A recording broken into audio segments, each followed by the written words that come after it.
Træets øverste grene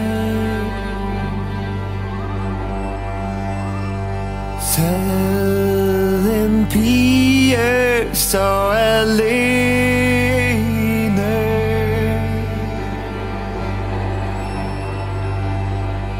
Et ansigt så spejlet i tællelampens skær.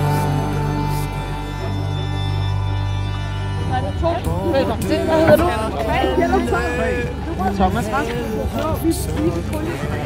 Thomas skal også have nogen. Hvad hedder du? Og dødens vind, den strejfede hende. Altså, lige nu har jeg været på sådan et stjerneløb, og det synes jeg var meget sjovt. Vi nåede ikke alle posterne, men vi fik samarbejde. Der er nogle gange, hvor man tænker, der kommer nok ikke til at ske noget den første dag. Det var handlet mest om samarbejde, men så var det også til at lytte til hinanden og til at kunne snakke med hinanden og ikke være uvenner. Der var noget med nogle sådan skuespil, der var noget med, at man skulle kravle igennem nogle reb, der var sad på nogle træer, så ligesom et spindelvæv, hvor man jo ikke måtte røre.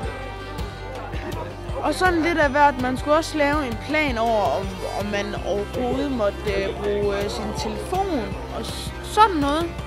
Altså, jeg har lært, at man godt kan få venner med det samme, og det kan godt være svært alligevel.